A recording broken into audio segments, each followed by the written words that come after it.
5 terrifying and haunted places from down under. It takes a huge amount of courage to remain unafraid when things go bump in the dark of night. But perhaps, even if you have nerves of steel, your knees will definitely weaken and shake when you hear the stories on this list. These are 5 terrifying and haunted places from down under. Number 5. St. Johns Orphanage. It's easy to deny it, but there's always something inherently creeping and chilling when we talk about an old orphanage.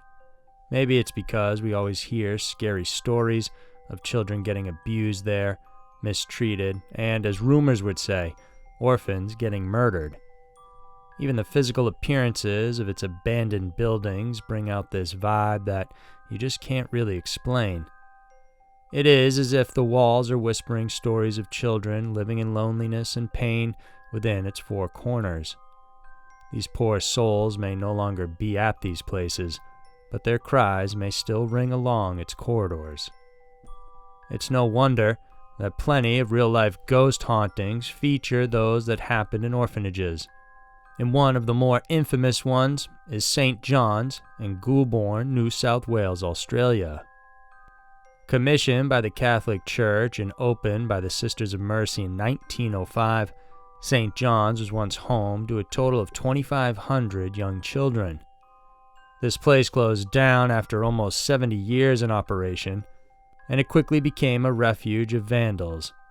However, even these delinquents couldn't stand the horrors that seemed to resonate in its bleak environment. And now, even though it's completely abandoned and in a derelict state, the dark secrets of St. John's continue to seep out into the world. Tales coming from reliable sources indicate that the orphan boys here were treated just like animals. Some were practically made into slaves, and those who commit mistakes would be brutally punished. Food and clothing were hard to come by as well, and they would have to fight one another and work hard to grab hold of these basic necessities. Men who were once residents of this institution as young boys tell harrowing tales of their experiences at St. John's. According to them, a day wouldn't even pass by when they would witness some kids getting beaten to a pulp by the nuns. As if this wasn't hard enough to deal with, other accounts also mention shocking reports of rape committed by staff members. Sexual abuse was rampant and was also being committed by older orphan boys and other personnel of the institution.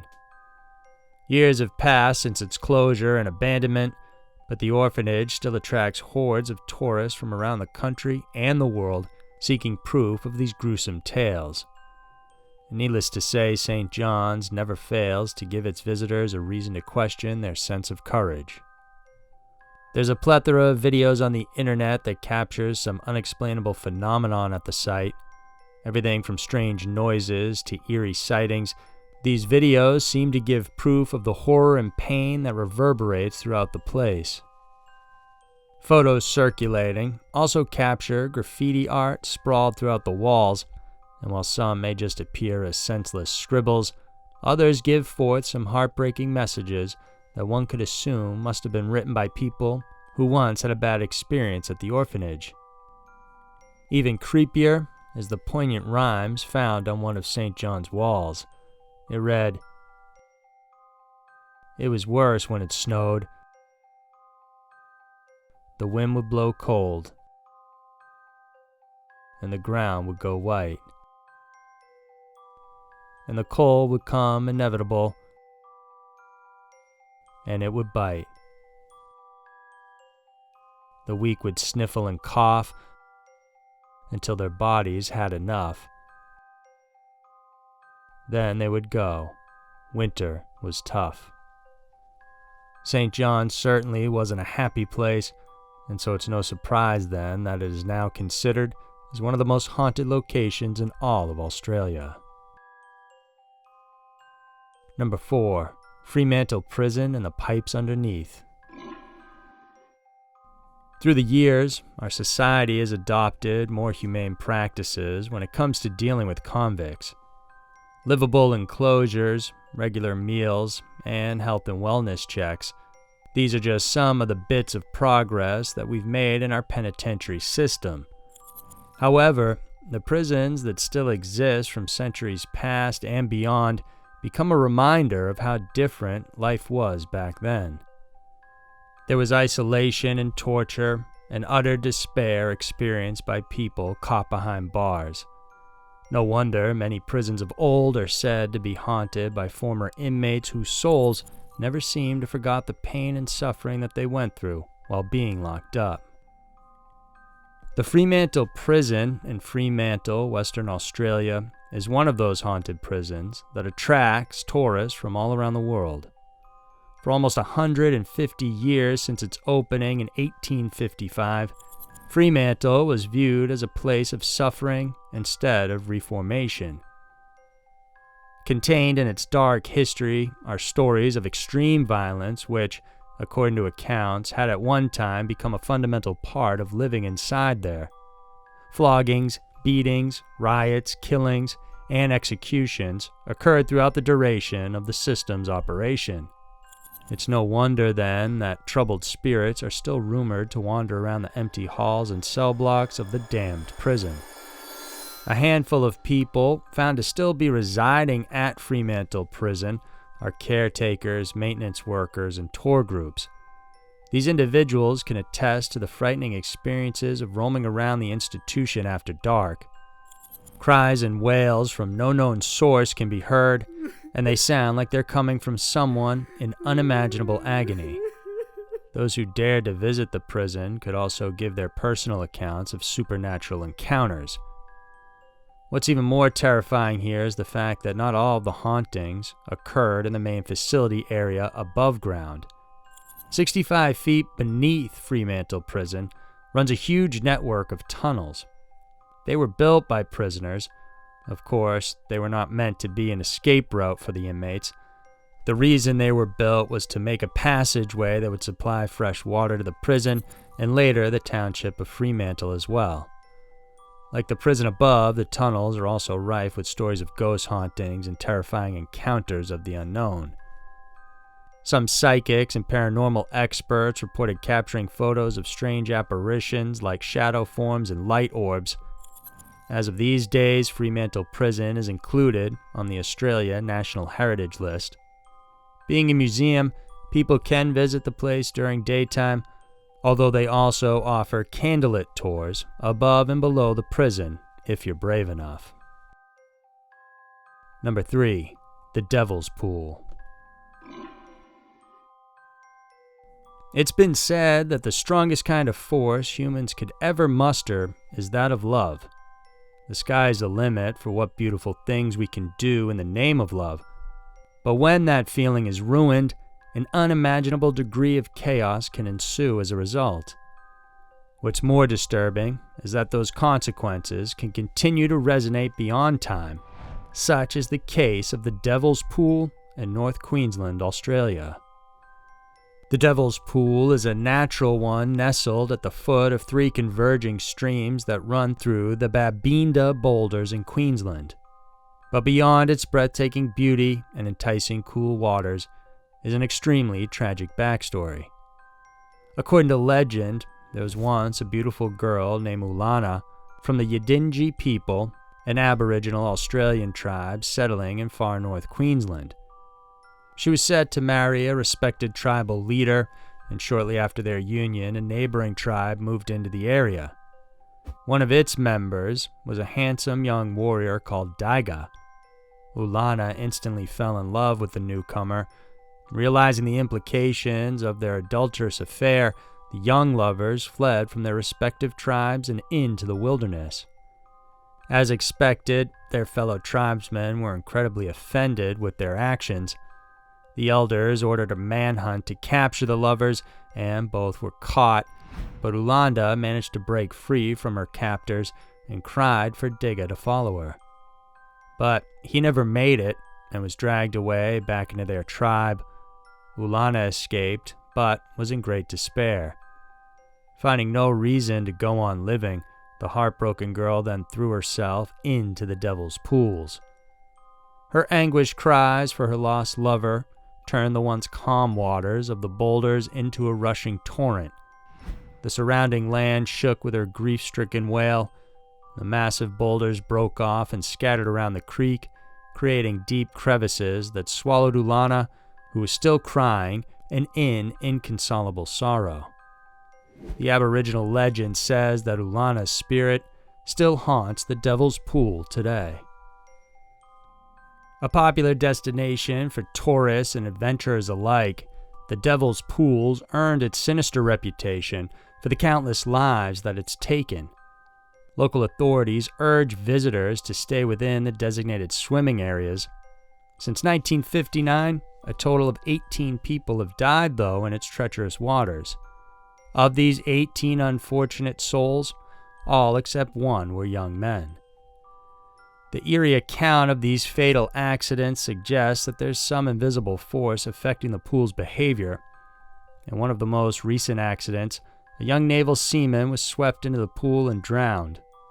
His friends claim to have seen him as if he was being pulled by an invisible hand. The same circumstance happened to a young couple who got swept away by the raging waters. The woman managed to survive unscathed, but her companion unfortunately didn't.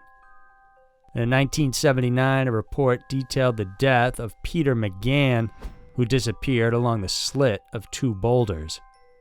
It almost took 2 months for professional divers to locate and recover the dead body from the eerie depths of the pool. Meanwhile, there are countless reports of tourists taking pictures of the location, only to find the face of an unknown Aboriginal woman peering up from the surface of the waters. So while some may say it's just a tall tale, there does seem to be some proof that the Devil's Pools are in fact haunted. Number 2. Adelaide Gaol. Yet another prison entry onto our list is the Adelaide Gaol in Adelaide, South Australia. Deemed as one of the most haunted places in the land down under, the Adelaide Gaol is swarming with ghost sightings. These paranormal experiences are said to be the souls of innocent inmates who were hanged within its walls. Visitors tell of their unforgettable experiences seeing ghost apparitions and hearing the ominous cries of these individuals who were once wrongfully condemned. One of the infamous characters in the gaol is Frederick Fred Carr, who was hanged in 1927 for the murder of his wife Maud. Even up until his last breath, Fred proclaimed his innocence. His spirit is said to appear along the upstairs cells of the new building where he was once held. There were a total of 45 executions done in Adelaide Gaol since its opening in 1841 until its closing in 1988. Of the entire lineup, there was only one woman who faced the gallows, Elizabeth Woolcock. She was found guilty of killing her husband by poisoning and was sentenced to death. However, many believe that she was innocent of the crime. Still, she met her untimely demise in December of 1873, and she is said to haunt the prison walls dressed in a long white gown. It's not only those who died from hanging that are said to be haunting this place. Ben Ellis was Adelaide Gaol's hangman for 10 years, and he was known for his perfectionism when carrying out executions. However, there was one instance when his job got botched. See, Ben forgot to secure the prisoner before hanging, and Charles Streitman, the condemned inmate in question, had to suffer for 22 minutes before he finally passed. Streitman's awful death is said to have troubled Ben. However, his execution of Woolcock pushed him to finally quit his job. Ben is often seen wandering aimlessly within the prison, perhaps seeking penance for the part he played in so many executions, or maybe he's looking for the next head to put a noose on. Number 1. Aradale Mental Hospital. The thing about abandoned mental asylums is that these places of interest don't need to have ghosts roaming around to make them scary. Spooky glimpses of what it looks like living in these health institutions would be enough to send a shiver up and down your spine. The infamous Aradale Mental Hospital in Ararat, Victoria, is no exception to this case. It opened in 1865 and decommissioned in 1998, and the Aradale Mental Asylum was once held in high regard for its idealized system of treating the then so-called lunatics. Throughout the decades of its operation, the institution descended into an utter failure that resulted into the kind of horror that its deep and dark history would reveal. Overcrowding was thought to be the instigating factor that pushed Aradale into utter disarray. A huge influx of dangerous and violent psychotics from around the world would come in every year to seek treatment. This ultimately led to poor living conditions that perhaps could have even worsened the patient's illnesses. This is coupled with the fact that Aradale, back then, used the Victorian approach to mental health treatment. This is exactly the kind of treatment we often see in movies, where patients are made to undergo electroconvulsive therapy and lobotomies, just to mention a few. The poor conditions, coupled with the terrifying health services, are said to have resulted in the death of more than 13,000 patients, men, women, and even children alike. Some of these souls are said to continue to haunt its vast maze-like buildings. A lot of paranormal experts who have visited the grounds consider the place as one of the worst haunting sites that they've ever been to. The bad vibes emanating from almost every corner of the hospital would certainly force anyone to flee. Tourists and thrill seekers can also attest to the different levels of creepiness that are unique to Aradale. People have caught glimpses of apparitions, heard strange noises, and in one televised paranormal investigation, they claim to have seen a face peering at them from one of the other rooms. Aradale reopened in 2001, 3 years after its initial closure, and became a campus for the Australian College of Wine. Despite this, though, paranormal encounters have reportedly remained very frequent. So there were 5 terrifying and haunted places from down under. If you ever travel to Australia, or you live there right now, should you ever be in the need of an adrenaline rush, these places are sure to give you just that. If you like this video, then hit the notification bell and subscribe to our channel. We have new videos coming out every week on Wednesdays and Saturdays that we know you'll want to check out. Thanks for tuning in, and we'll see you soon.